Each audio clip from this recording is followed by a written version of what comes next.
हरियाणा का आदमी वैसे ही अक्खड़ रहता कि अक्खड़ता है अक्खड़ता है।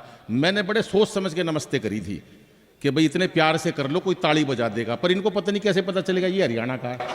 फिर भी ताली नहीं बजाई, जरा जोरदार मिलकर तालियां बजाओ। ई को घटा दिया भाई, ई को की जरूरत नहीं है। पैसा तो हम लगाएं, सुने दूसरे, ऐसा काम क्यों करें हम? उतनी आवाज रखो ना जितनी यहां तक रह जाए, अपन क्यों ज्यादा जोर से बोले? हाँ, अभी से सीटी बजा दी। केजरीवाल के आदमी भी आए हुए हैं क्या? बैठे कहाँ है केजरीवाल के आदमी? बैठे यहीं बैठे हैं। अच्छा, ये हार के भी यहां गए। वो एक नेताजी की पत्नी का हार चोरी हो गया। नेताजी ने इंस्पेक्टर साहब को फोन करा, इंस्पेक्टर साहब मेरी पत्नी का हीरो का हार चोरी हो गया, आधे घंटे में ढूंढ के बता देना। अब इंस्पेक्टर साहब लग गए ढूंढने। भाई साहब, नेताजी का वापस फोन चला गया, इंस्पेक्टर साहब परेशान मत होना, हार घर पे ही मिल गया। इंस्पेक्टर साहब बोले आप कह रहे हो परेशान मत होना, 15 लोगों ने हामी भर दी, उनको मार मार के लट सुझा दिया, बोले मैंने लिया है। डॉक्टर साहब आगे क्या आगे? कहां बैठे हैं बता? अरे सर यहां आ जाओ ना आप। अरे सर, बट डॉक्टर साहब का भी अद्भुत जलवा। आज हमको खाने पे बुलाया, आसपास के 4-5 जिले जिसकी हड्डी टूट जाए, इतने ऑपरेशन 5-6 दिन में, हड्डी टूट जाए और घुटना टूट जाए, कंधा टूट जाए, कोई भी टूट जाए, नहीं टूटे, हर एक का ऑपरेशन इन्होंने इतने उससे कहा। भाई साहब दे लाइन पे लाइन लगा रखी है वहां पर। मैं गया कि हॉस्पिटल में एक आदमी आया, उसके प्लस्तर बंद रहा, तो वो आया बोला साहब के वो जैसे उसके प्लास्टर बंद रहा, मैंने देखा यार ये उसके प्लास्टर बंधा हुआ है। सामने से एक आदमी और ताजा ताजा आया, उसके पास उसके 2 प्लास्टर बंधे रहे थे। तो पहले वाले ने दूसरे से पूछा जिसका एक बंध रहा था, भाई साहब आपके 2 पत्नियां हैं? उसकी लुगाई ने तोड़ी थी।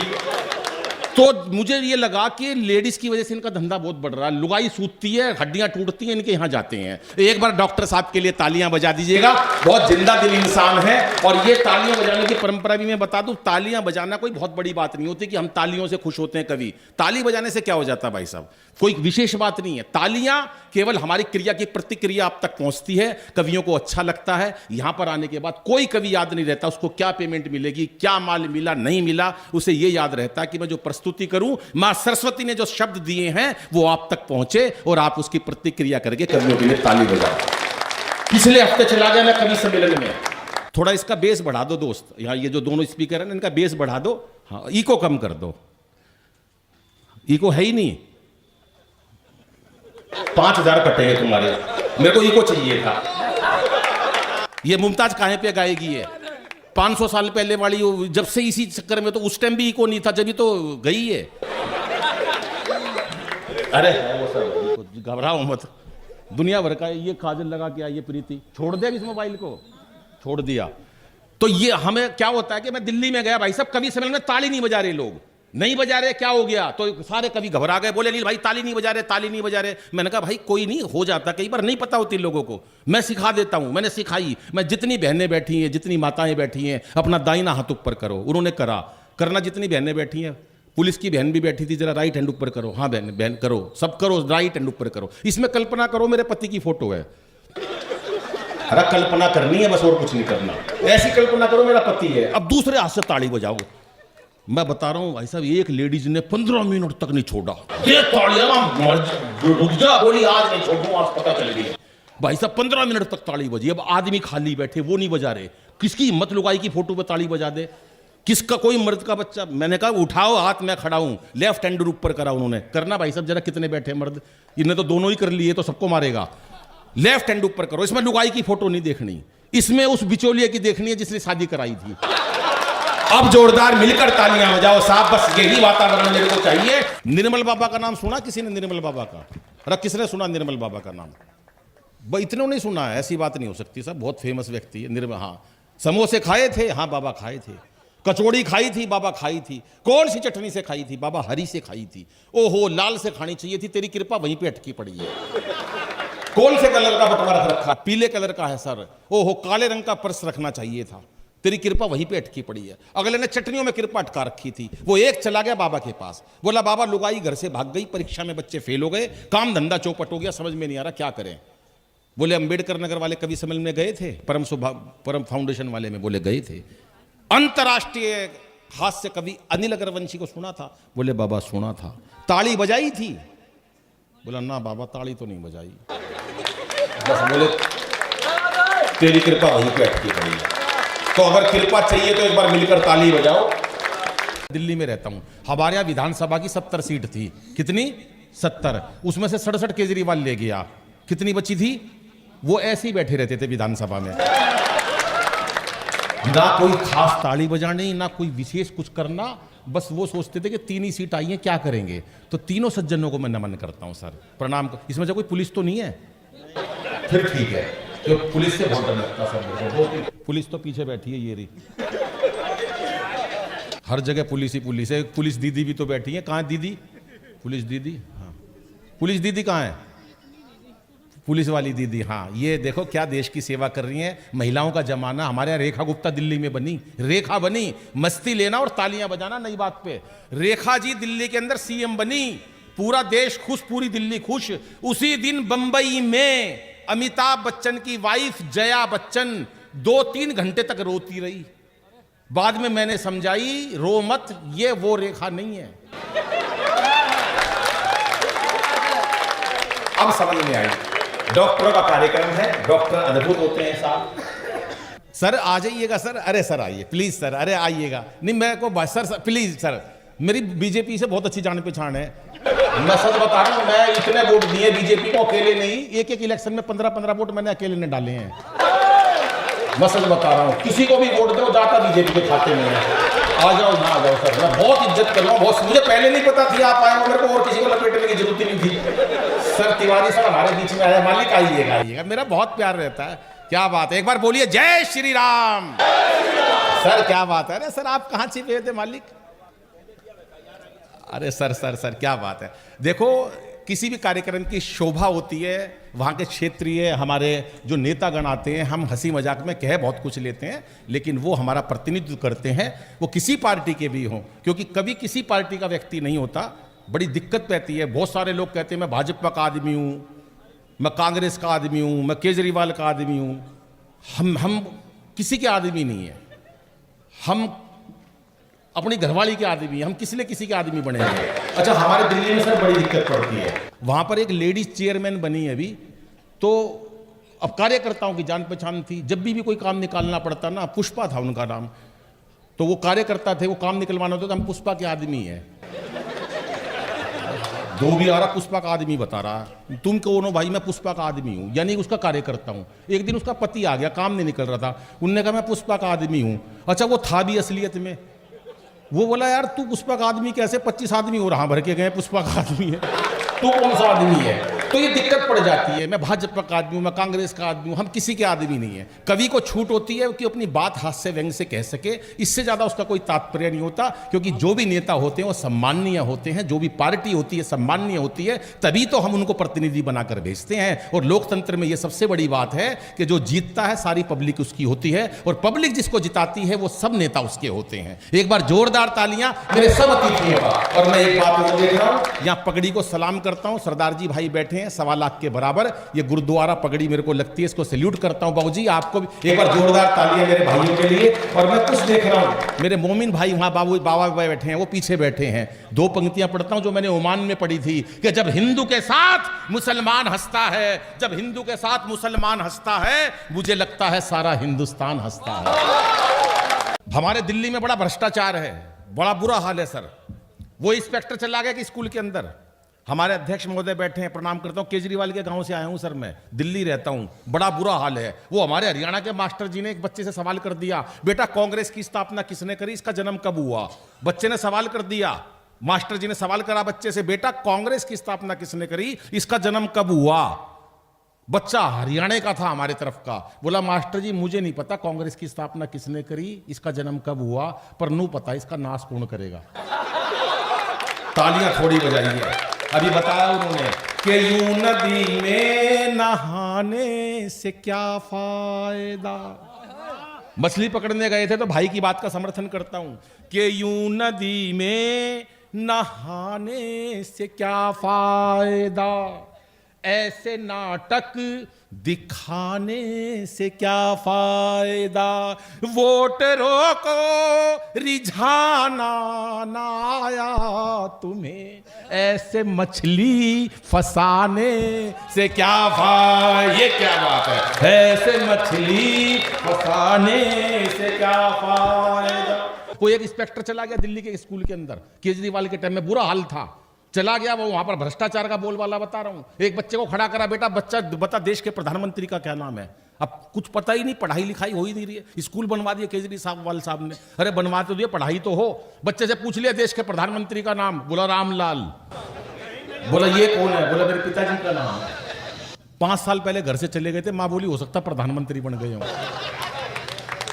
बोला तेरे को स्कूल से निकाल दूंगा। बोला स्कूल से आप निकाल ही नहीं सकते, मैं स्कूल में पढ़ता ही नहीं हूं, पढ़ता तो मेरा भाई है। बोला वहां चले जाओ, इंस्पेक्टर साहब आएंगे 10 रुपए देंगे, आप दोगे भाई देगा। बोला तेरी शिकायत टीचर से करता हूं। टीचर के पास गए, टीचर महोदय कैसे बच्चे? अरे सुनो भाई, जिन्होंने देश के प्रधानमंत्री का नाम नहीं पता उनको सस्पेंड कर दूंगा मैं, और आपको भी सस्पेंड करूंगा। टीचर बोले सस्पेंड सर आप मेरे को कर ही नहीं सकते, क्योंकि पढ़ाता मैं भी नहीं हूं, टीचर यहां मैं भी नहीं हूं, टीचर मेरा भाई है, परिवार में शादी थी। बोला इंस्पेक्टर साहब आएंगे, आप चले जाओ, मैं आ गया हूं। भाई साहब यही बात है। इंस्पेक्टर साहब बोले इतना बुरा हाल कहीं नहीं देखा। प्रिंसिपल के पास गए, कैसे बच्चे कैसे टीचर, आपने देश के अंदर भ्रष्टाचार मचा रखा है, मैं आपको सस्पेंड कर दूंगा। बोले शांत, गुस्सा मत करो, बैठो सर, बुरा मत मानना, सस्पेंड आप नहीं कर सकते, प्रिंसिपल मैं भी नहीं हूं, प्रिंसिपल मेरा भाई है। गांव में मुकदमा था, वहां चले गए, आज मेरे को छोड़ गए। बोले सर आएंगे 10,000 की गड्डी दे देना, सारी फाइलों पे साइन करेंगे, ये 10,000 पकड़ो और साइन कर दो। इंस्पेक्टर बोला शुक्र मनाओ, ये तो मैं आ गया जो 10,000 में मान रहा हूं, अगर असली इंस्पेक्टर आ जाता। तालियां भी नहीं चाहिए, अब चाहिए अगली बात पर, ये तो मैं हूं जो 10,000 में ये और आ गए दोनों सर। हाँ, ये तो मैं हूं जो मान गया। अब प्रिंसिपल साहब की सुन लो। प्रिंसिपल साहब बोले सर ये तो ठीक है आप आ गए, लेकिन आप ये देखो जहां बच्चे नकली, जहां टीचर नकली, जहां मैं नकली, जहां आप नकली, आपने कैसे सोच लिया ये 10,000 की गड्डी? जरा हाथ खड़े करके तालियां बजाओ, कभी सम्मेलन को बुलंदियां देनी है। मैं आपको एक सच्ची बात बता देता हूं मेरे भाइयों, राम के दरबार में आया हूं तो एक बात भी बता देना चाहता हूं। दोस्तों कुछ नहीं रखा इस जीवन में। कोरोना का समय आपने देख लिया है, पता नहीं किस टाइम कहां निपट जाए काम।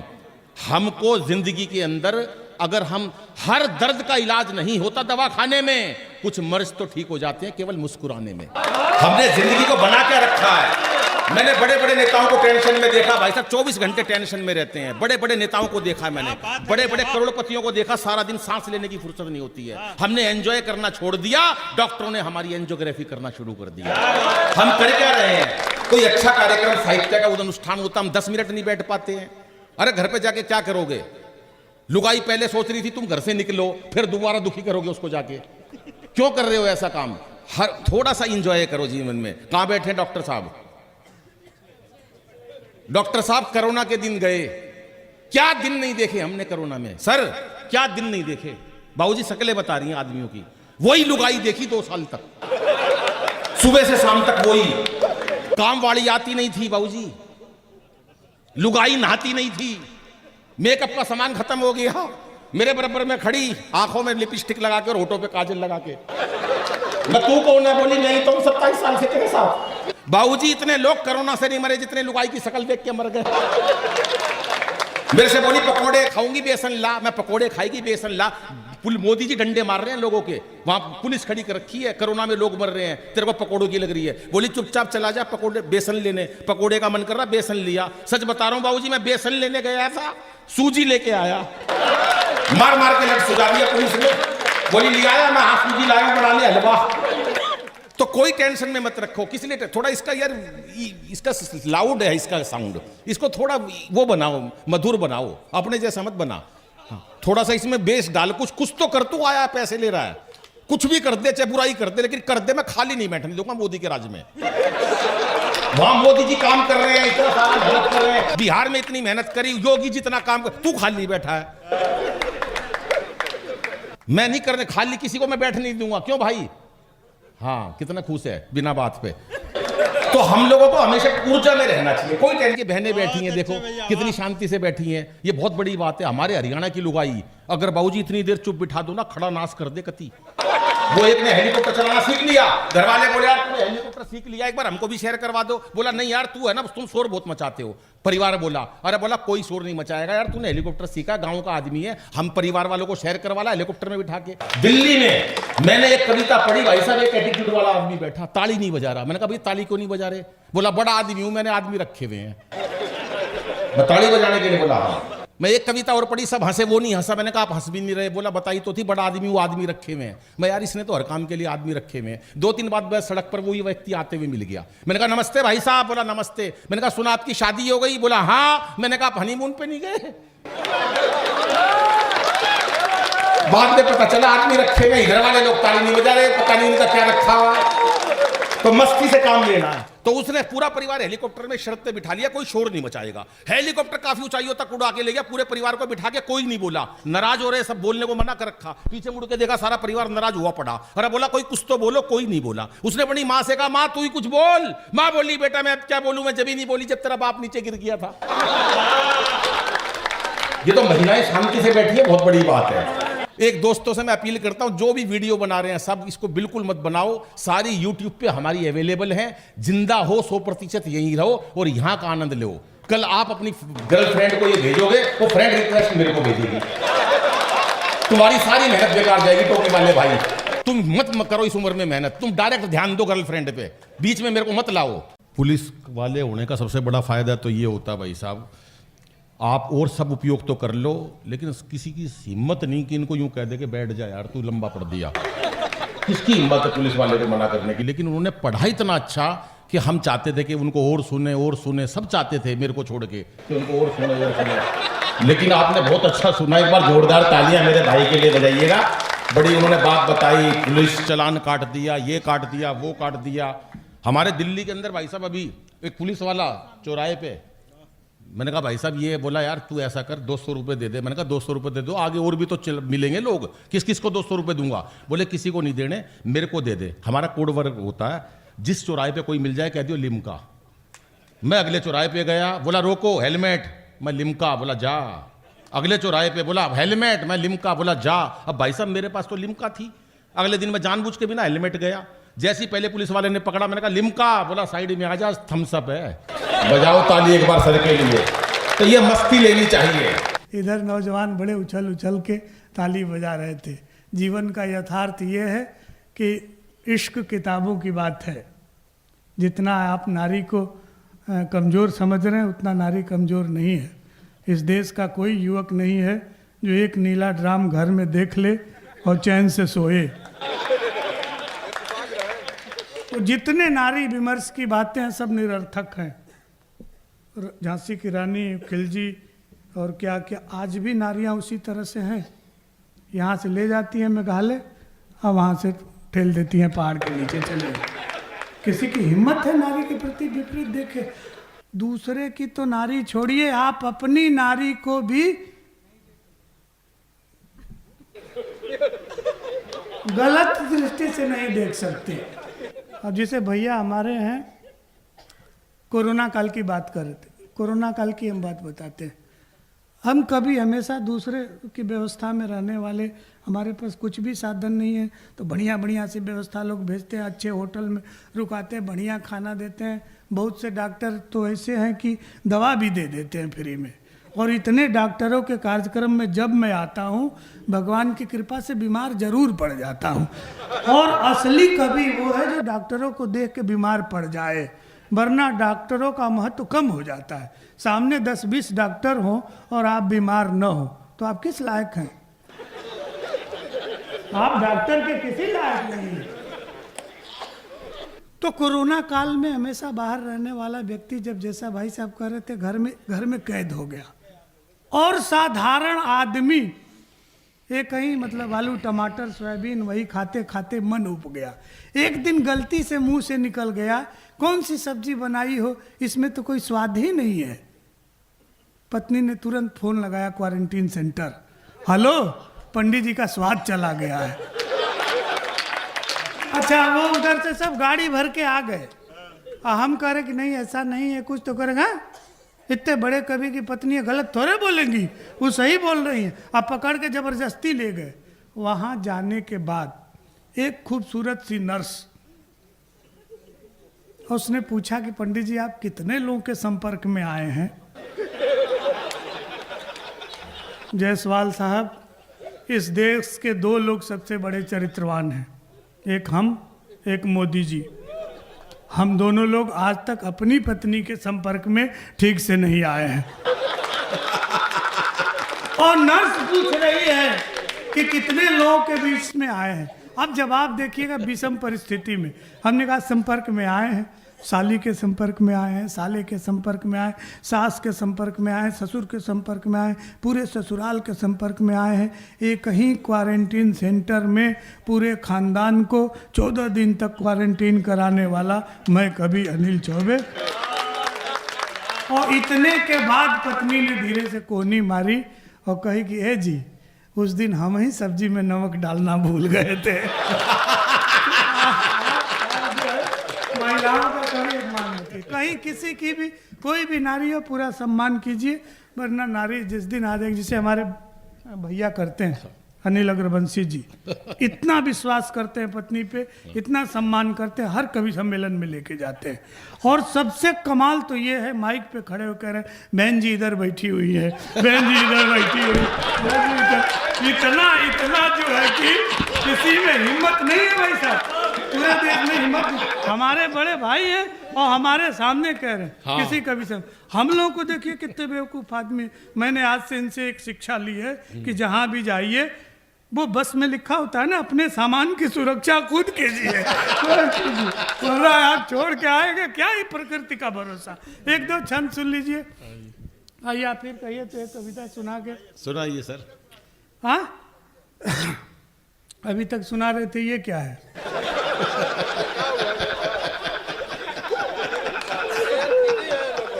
कविता ऐसे ही सुनाई जाती है, जैसे आप 6 घंटा बैठे रहेंगे और लगातार कविता सुनाएंगे तो जिनको मान लीजिए सुर स्वर है वो तो सुना लेंगे, और जिनका स्वर सुर है ये नहीं है तो बीच में न बतियाएंगे तो सुनाते सुनाते पता चला प्राणे निकल गए। सुनिए त्रिपाठी जी के, सत्यम त्रिपाठी जी बहुत परिश्रम किए चंदा उतारने में जी, बहुत मेहनत किए हैं और जिला परिषद के प्रत्याशी भी हैं, तो इनको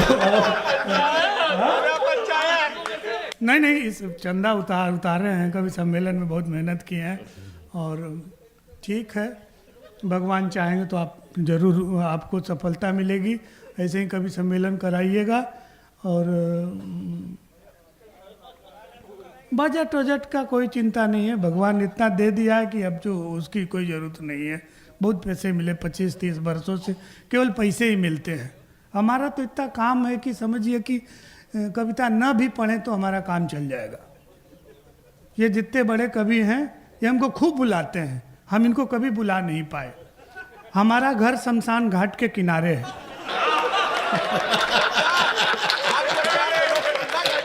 हम किसी दिन कह दें कि आदरणीय उपाध्याय जी आप इतने बड़े इंस्पेक्टर हैं, कभी आइए सेवा का मौका दीजिए, तो ये तुरंत जो है मारने लगेंगे, अरे अभी हम जाने लायक नहीं हुए हैं। तो हम नहीं बुलाते किसी को, हमारा अपना काम है, फकीरी है, गरीबी है, सब है, जो है वो बहुत बढ़िया है। लेकिन कभी मैं वर्तमान का सबसे बड़ा हूँ। क्या बात है, मेरे से बड़ा कभी नहीं है कोई। ये चश्मा घड़ी, ये कपड़े, ये चश्मा घड़ी है जो ब्रांडेड, ये चश्मा ये कपड़े घड़ी है जो ब्रांडेड, इन्हीं सब से खुद को बड़ा मानते हो। क्या बात है, वाह। या कबीरा के बाणी को, रसखान ज्ञानी को, मीरा दीवानी को पहचानते हो। ये यूट्यूब, ये व्यूअर, फॉलोवर वगैरह वगैरह, हवाबाजी सब ठीक है, लेकिन तुम कविता के बारे में क्या जानते हो? क्या बात है, वाह वाह वाह वाह वाह। कि मादक नयन दोनों रस के कटोरे भरे। आजकल दिक्कत ये है कि कुछ दिनों से बीमार होने के चलते खुद की कविता खुदे नहीं याद रहती। तो आप एक रचना सुन लीजिए, ठंडक भी बढ़ गई है, और मेरी बड़ी प्रसिद्ध रचना है, डॉक्टर साहब की उपस्थिति है और बहुत अच्छी रचना है, सुन लीजिए। आप अभी तक आपको नहीं सुनाया हो। सरकार की तमाम योजनाएं आई और अविरल गंगा, निर्मल गंगा, स्वच्छ गंगा के लिए सरकार ने तमाम योजनाएं लाई। समाज के लोग भी लगे रहे, लेकिन गंगा कितना स्वच्छ हुई ये वही जानता है जो गंगा किनारे है। गंगा यदि हमसे बात करती तो क्या करती? क्या बात है, वाह। विशेषता ये है कि धार्मिक विषयों पे त्रिपाठी जी 2-3 मिनट सुन लीजिए।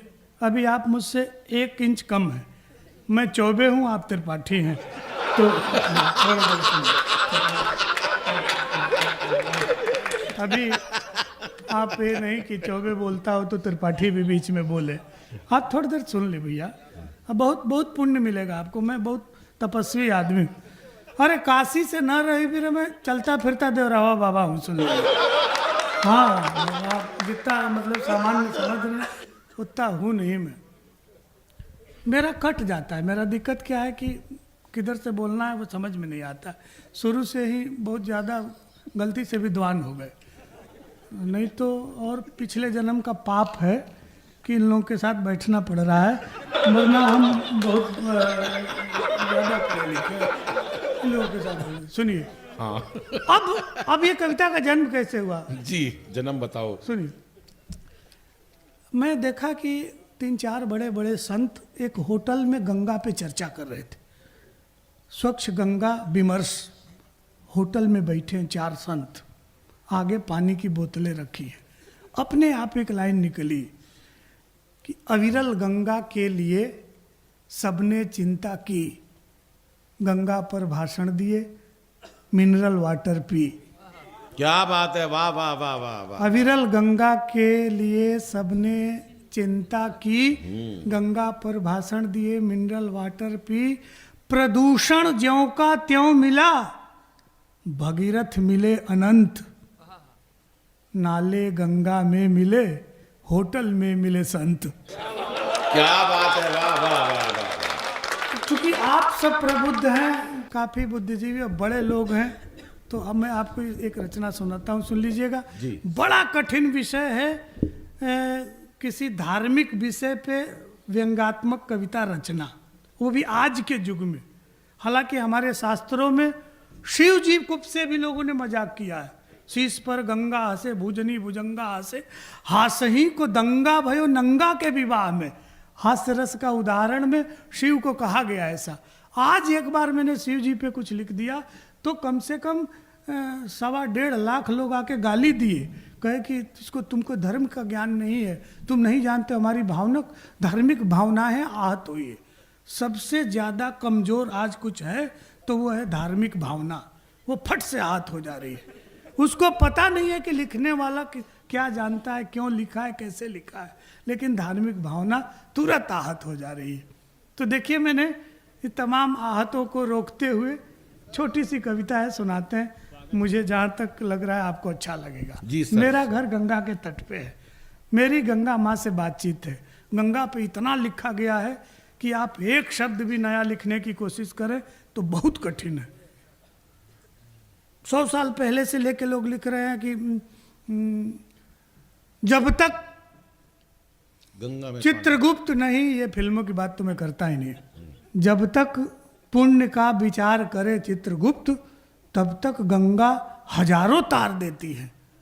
कि अभी फाइल लेके बैठे चित्रगुप्त की व्यक्ति कितना पाप पुण्य किया है, तब तक पता चला कि कई लाख लोग तर गए गंगा के नाम से। नभ में जितने तारे हैं तुमने उतने तारे हैं, इतना तक कह दिया। अब इसके बाद आप क्या कहेंगे? हमारी विदेशों में पहचान ये नहीं होती कि हम किस जगह से आए हैं, किस जाति, किस धर्म, किस संप्रदाय के हैं। हमें लोग इसलिए जानते हैं कि हम उस देश के वासी हैं जिस देश में गंगा बहती है। हम वहाँ से निकले, हम रामकृष्ण के धरती के लोग हैं, तब हमारी पहचान है। पार्टियां खत्म हो जाएंगी, दल खत्म हो जाएंगे, हो सकता है 2-4 40-50 साल बाद जाति भी खत्म हो जाए, लेकिन भारत तब तक रहेगा जब तक राम रहेंगे, जब तक गंगा रहेंगी। तो मैंने इस विषय पे अब थोड़ा ध्यान से सुन लीजिएगा, क्योंकि इसको अध्यक्षीय काव्य पाठी मान के सुन लीजिए। विष्णु के चरण ब्रह्मा के कमंडल, शिव की जटाओं से गोमुख होते हुए भगीरथ के पीछे पीछे चल पड़ी। उच्छल अविरल निर्मल कल कल प्रतिपल, रास्ते में पड़ने वाले सारे पड़ावों से मुंह मोड़कर मैं आ गई उमा जैसी सहेली को छोड़कर। भगीरथ ने अपने निजी स्वार्थ में मुझे भूपे उतारा था, मैंने निस्वार्थ भाव से सगर के 60,000 उन्मत्त संतानों को तारा था। तभी से तारिणी का दंश अब तक सह रही हूँ। मैं गंगा हूँ अनवरत बह रही हूँ, मैं गंगा हूँ अनवरत बह रही हूँ। याद सुनिए वाह। कि गंगा तो दर्शनात् मुक्ति गाने वालों, गंगा तो दर्शनात् मुक्ति गाने वालों, मेरे जल से झूठी कस्में खाने वालों, उल्टी पुल्टी गंगा रोज बहाने वालों, मेरे नाम पे खाने और कमाने वालों, सुन लो, मैंने तीज त्योहार धर्म संस्कार संस्कृति सभ्यता सब कुछ अपने तटों पे एक जगह जोड़ा है और तुमने जगह जगह बांध बना के हमारी गति को मोड़ा है। तुमने इतने पाप धोए हैं कि हमें आचमन लायक भी नहीं छोड़ा है। क्या बात है, वाह वाह वाह वाह। अब इन पंक्तियों को थोड़ा जागृत होकर सुनिएगा कि ऋषि पराशर की प्यासी कथा हो, पुराणों से जोड़ता हूं आपको, कि ऋषि पराशर की प्यासी कथा हो या कुंवारी कुंती का रहस्य, मैं सब कुछ चुपचाप अपने कोख में पचा जाती हूं, लेकिन जब भी कोई श्रद्धा से माँ कह के बुलाता है तो रैदास की कठौती में भी आ जाती हूँ। क्या बात है, वाह वाह वाह वाह वाह पंडित जी, वाह कमाल है। अनिल भाई बहुत अच्छे हैं। जब भी कोई माँ कह के बुलाता है तो रैदास की कठौती में भी आ जाती हूँ। हम जितने सभ्य होते गए उतना हमने प्रदूषण फैलाया है। मेरा व्यक्तिगत मानना है, भले आप इससे सहमत हो या ना हो, गंगा के तट पे जितने मठ स्थापित हैं, यदि उनके घरों से निकलने वाले सीवर के मुंह पे ट्रीटमेंट प्लांट लगा दिया जाए तो कुछ तो प्रदूषण वहाँ जाने से रुक ही जाएगा। इसको मैं कहने की कोशिश करता हूँ। आप हरिद्वार से लेकर काशी तक कहीं भी देख लीजिए कि वो देखो सम्मानित शहर के बीचों बीच चला आ रहा नाला जो बदनामी और बदबू के मामले में बिल्कुल बिगड़ैल है, क्योंकि शहर के कई बड़े बड़े घरों से निकलने वाली छोटी मोटी नालियां इसकी अपनी रखेल है। तेरे आंखों के सामने हमारे जल में मिलके जमाने को मुंह चिढ़ाता है, तमाम सफाई अभियान के मुंह पे कालिख लगाता है। फिर पौराणिक मिथकों से दो पंक्तियां आपको समर्पित करता हूं। आप श्रेष्ठ सुधीजन हैं, समर्थन कीजिएगा कि दूध दही माखन मिश्री का अक्षय भंडार, दूध दही माखन मिश्री का अक्षय भंडार, यशोदा और देवकी का मिश्रित दुलार, यदि कन्हैया को कन्हैया बनाकर विश्व में पूजने के लिए मशहूर कर देता है तो गंगा का पानीदार पानी जब बूढ़े भीष्म के रगों में दौड़ता है तो योगेश्वर श्री कृष्ण को भी कुरुक्षेत्र में हथियार उठाने पे मजबूर कर देता है। ये गंगा के जल का महत्व है। हम जैसे कवियों से माँ गंगा कहती है कि अरे कवि तू क्रांत दृष्टा है, तू युग सृष्टा है। हमने तेरे बाप दादा टाइप के कवियों को देखा और सुना है जो प्रयाग हरिद्वार ऋषिकेश तक जाके गंगा की प्रशंसा में लंबी लंबी रचनाएं सुनाते हैं, लेकिन कभी गंगा नहीं नहाते हैं। तू क्या कर लेगा? तू भी व्याजस्तुति की कल्पनाओं में खो जाएगा, अंत में मिनरल वाटर पी के सो जाएगा। तू भी व्याजस्तुति की कल्पनाओं में खो जाएगा, अंत में मिनरल वाटर पी के सो जाएगा। इसलिए तू जाग, सबको जगा। मेरे पास वेदना है, शब्द नहीं है, तेरे पास शब्द है। माँ जानकी नहीं जहान्वी हूँ मैं, मेरी अंतर वेदना से ये धरा फट भी गई तो मैं उसमें समा नहीं सकती। मैं जगतारिणी हूँ, जहाँ से आई हूँ वहाँ वापस जा नहीं सकती। बहुत बहुत धन्यवाद। दिल्ली में रहता हूँ, हमारे यहाँ विधानसभा की 70 सीट थी। कितनी? 70। उसमें से 67 केजरीवाल ले गया। कितनी बची थी? वो ऐसे ही बैठे रहते थे विधानसभा में, ना कोई खास ताली बजानी, ना कोई विशेष कुछ करना। बस वो सोचते थे कि 3 ही सीट आई हैं, क्या करेंगे। तो तीनों सज्जनों को मैं नमन करता हूं सर, प्रणाम। इसमें से कोई पुलिस तो नहीं है? फिर ठीक है, तो पुलिस से बहुत डर लगता सर। पुलिस तो पीछे बैठी है, ये रही। हर जगह पुलिस ही पुलिस है। पुलिस दीदी भी तो बैठी है। कहाँ है दीदी? पुलिस दीदी? हाँ, पुलिस दीदी कहाँ है? पुलिस वाली दीदी, हाँ, ये देखो क्या देश की सेवा कर रही हैं। महिलाओं का जमाना। हमारे यहाँ रेखा गुप्ता दिल्ली में बनी, रेखा बनी, मस्ती लेना और तालियां बजाना नई बात पे। रेखा जी दिल्ली के अंदर सीएम बनी, पूरा देश खुश, पूरी दिल्ली खुश। उसी दिन बंबई में अमिताभ बच्चन की वाइफ जया बच्चन 2-3 घंटे तक रोती रही। बाद में मैंने समझाई, रो मत, ये वो रेखा नहीं है। अब समझ में आई, डॉक्टरों का कार्यक्रम है, डॉक्टर अद्भुत होते हैं साहब। सर आ जाइएगा सर, अरे सर आइए प्लीज सर, अरे आइएगा। नहीं मेरे को सर प्लीज सर, मेरी बीजेपी से बहुत अच्छी जान पहचान है। मैं सच बता रहा हूं, मैं इतने वोट दिए बीजेपी को, अकेले नहीं, एक इलेक्शन में 15-15 वोट मैंने अकेले ने डाले हैं। मैं सच बता रहा हूं, किसी को भी वोट दो जाता बीजेपी के खाते में है। आ जाओ ना आ जाओ सर, मैं बहुत इज्जत कर रहा हूँ, बहुत। मुझे पहले नहीं पता थी आप आए हो, मेरे को और किसी को लपेटने की जरूरत ही नहीं थी। सर तिवारी सर हमारे बीच में आए, मालिक आइएगा आइएगा, मेरा बहुत प्यार रहता है। क्या बात है, एक बार बोलिए जय श्री राम। सर क्या बात है, अरे सर आप कहाँ छिपे थे मालिक।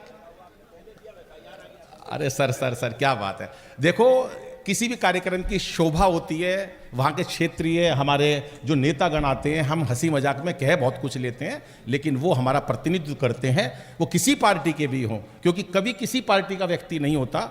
बड़ी दिक्कत रहती है। बहुत सारे लोग कहते हैं मैं भाजपा का आदमी हूँ, मैं कांग्रेस का आदमी हूँ, मैं केजरीवाल का आदमी हूँ। हम किसी के आदमी नहीं है, हम अपनी घरवाली के आदमी, हम किसी न किसी के आदमी बने हैं। अच्छा हमारे दिल्ली में सर बड़ी दिक्कत पड़ती है, वहाँ पर एक लेडीज चेयरमैन बनी है अभी, तो अब कार्यकर्ताओं की जान पहचान थी। जब भी कोई काम निकालना पड़ता ना, पुष्पा था उनका नाम, तो वो कार्यकर्ता थे, वो काम निकलवाना होता तो हम पुष्पा के आदमी है।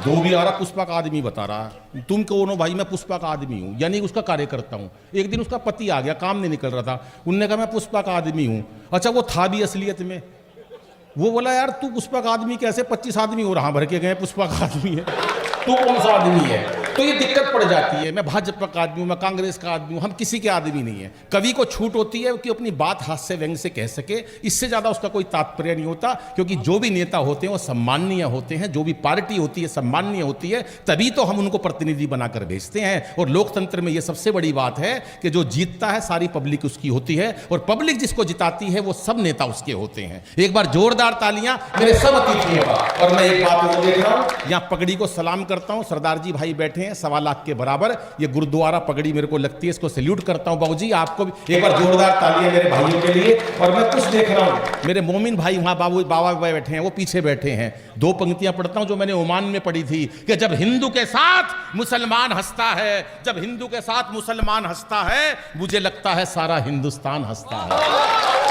और यही हमारी कौमी एकता। आदरणीय मुमताज जी मंच पर बैठी हैं, जिन्होंने सरस्वती वंदना कितने मन से। हमारे बीच में जो हमारे भाई बैठे हैं वो हास्य भी पढ़ते हैं, धर्मराज उपाध्याय जी, उनका जो मन करे वो पढ़े, और भरपूर प्यार और आनंद से एक बार उनका सम्मान कीजिएगा धर्मराज उपाध्याय जी से। जोरदार तालियां। बहुत बहुत आभार व्यक्त करता हूं। न तो ये हिंदुवानी है, न तो ये हिंदुवानी है, न ही ये मुसलमानी है। न तो ये हिंदुवानी है, नहीं ये मुसलमानी है, मगर ईमान सच कहता हूँ मेरा खानदानी है। बराबर है मेरी नज़रों में अशफाक और बिस्मिल, हर एक कतरा लहू का मेरे बस हिंदुस्तानी है। क्या बात है, वाह वाह वाह। बस इसी उत्साह के साथ आप लोग साथ दीजिएगा, इसी उत्साह के साथ आप लोगों को साथ देना है। मैं कविताएं पढ़ने जाता हूँ। एक जगह एक लोग पूछने लगे कि प्रदेश की कानून व्यवस्था कैसी है। मैं कुछ नहीं बोला।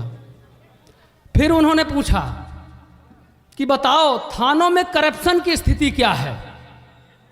मैंने कहा कि मैं पुलिस विभाग में इंस्पेक्टर हूं और मंच से कविताएं पढ़ता हूं।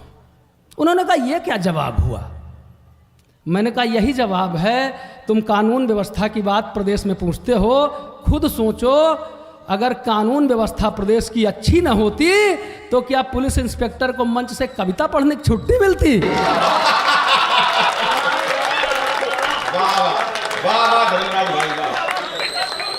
उन्होंने कहा फिर दूसरे सवाल का जवाब दो, थानों पे करप्शन की स्थिति के बारे में। मैंने कहा खुद नहीं सोच सकते हो, अगर हमको थाने में कुछ मिलता तो रात रात भर जाग के हम कविता पढ़ते। अभी एक ट्रेजेडी हो गई हमारे साथ। लखनऊ में एक 2 स्टार दरोगा 2 लाख रुपए रिश्वत लेते हुए गिरफ्तार हो गया। उसने बाल भी मुड़वा रखे थे या शायद गंजा था। उसने बाल मुड़वा रखे थे या शायद गंजा था। मूछें भी मेरी तरह कटवा रखी थी। 250-300 लोगों ने उसकी फोटो और वीडियो मेरे पास भेज दिया कि भाई साहब ये क्या किया, भाई साहब ये क्या किया। तब मुझको बताना पड़ा। मैंने कहा कि वो मैं नहीं हूं। मैं क्यों नहीं हूं? कि बिगड़ जाए जिसे लेने से, बिगड़ जाए जिसे लेने से मेरी साख क्यों लूंगा। बिगड़ जाए जिसे लेने से मेरी साख क्यों लूंगा। जला ईमान लालच में मैं उसकी राख क्यों लूंगा, मैं उसकी राख क्यों लूंगा। और लिए 2 लाख जिसने, लिए 2 लाख जिसने, पास उसके 2 सितारे हैं। लिए 2 लाख जिसने, पास उसके 2 सितारे हैं। सितारे 3 हैं मुझ पर, तो मैं 2 लाख क्यों लूंगा। वाह वाह वाह वाह वाह वाह वाह, क्या बात है। नहीं, गलती से निकल गई वो लाइन। मैं दूसरी चीज बोलना चाह रहा था लेकिन गलती से निकल गई। मैंने कहा कि बिगड़ जाए जिसे लेने से वास्तव में मैं 2 लाख रुपए नहीं लूंगा। और क्यों नहीं लूंगा सुनिएगा। बिगड़ जाए जिसे लेने से मेरी साख क्यों लूंगा। जला ईमान लालच में मैं उसकी राख क्यों लूंगा। जो देते प्यार मुझको आप सब, कीमत करोड़ों है। जो देते प्यार मुझको आप सब, कीमत करोड़ों है। करोड़ों छोड़ करके मैं भला 2 लाख क्यों लूंगा। इतना तो संभाल लाए भाई, इको को हो तो अब खत्म कर दो। हाँ इतनी देर संभाल लाए, इतना हम भूल गए थे कि मुमताज जी पढ़ के गई हैं। एक बार बढ़िया ताली बजाई, फिर आगे शुरू करता हूं। लगातार मंच से कविताएं पढ़ता हूं, बावजूद इसके मेरा करियर सेट नहीं हो पा रहा है। हंसी निकले तो ताली भी होनी चाहिए दोस्तों। क्यों नहीं सेट हो पा रहा है। पुलिस विभाग में इंस्पेक्टर हूं। एक जगह मैं कविता पढ़ने गया, अपनी समझ से मैंने बहुत अच्छी कविताएं पढ़ी। सामने एक नौजवान बैठा हुआ था, न हंसा न मुस्कुराया न तालियां बजाई। मैंने कहा भाई मैंने इतनी अच्छी कविता सुनाई, तुम न हंसे न मुस्कुराए न ताली बजाई, क्या मेरी कविता पसंद नहीं आई। उसने कहा कविता तो तुम्हारी बहुत पसंद आई, मगर एक बात है।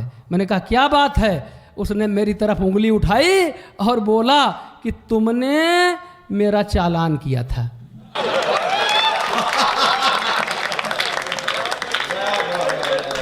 मैंने कहा वो परिस्थितियां रही होंगी, मैं पुलिस के भूमिका में था, तुमने 2 गलतियां की होंगी। एक तो कोई अपराध किया होगा और दूसरा मुझको कुछ दिया भी नहीं होगा। गलत जगह आप लोग जा रहे हैं। मेरे कहने का मतलब है अपनी बेगुनाही का सबूत नहीं दिया होगा। आज मैं कवि की भूमिका में हूं।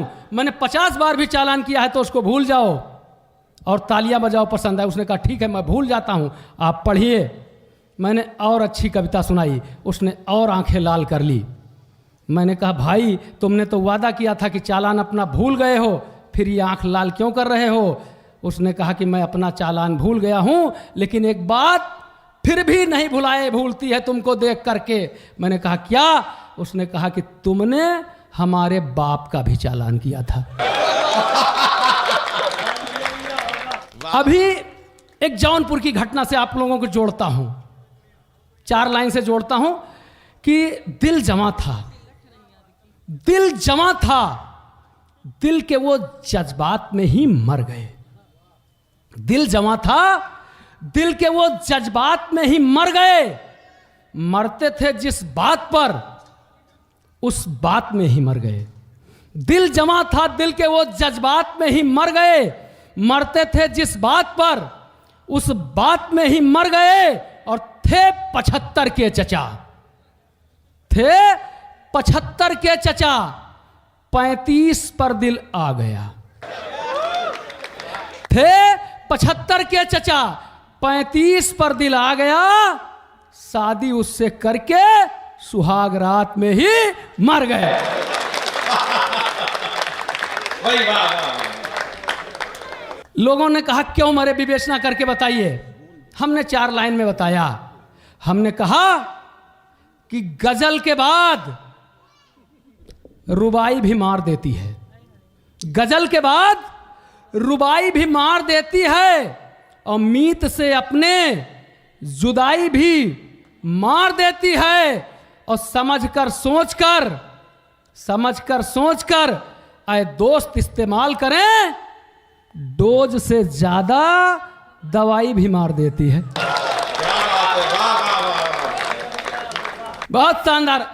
लोगों को लगता है कि कविता पढ़ करके लिफाफा ले करके इनका कैरियर सेट हो रहा है। यकीन मानिए कुछ भी नहीं सेट हो पा रहा है। ये कवि लोग जो आप लोग देखते हैं, पूरी रात कविता पढ़वाते हैं, इसके बाद पेमेंट के नाम पर कभी 500 कभी 1000 दे दिए तो दे दिए, और नहीं तो ये कहते हैं अभी तुमको सिखा रहे हैं। इससे बढ़िया कविता मैं अपने थाने पे सुनाता था। केवल 3 लाइन की कविता भाई साहब सुनाता था। 50,000, 1 लाख, 2 लाख, 5 लाख, जो मेरा मन करता था उतना मैं पेमेंट ले लेता था। मेरी कविता होती थी, पहली लाइन थी उस कविता की कि ये जो पकड़ा गया है सुनो, किसी भी कीमत पर छूट नहीं पाएगा।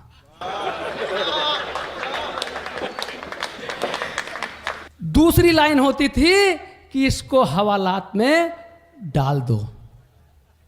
और तीसरी लाइन जो आप सब ने सुनी है, सबको सुनना पड़ता है, कि मामला बड़े साहब के नॉलेज में है। बहुत अच्छे धर्मराज भाई।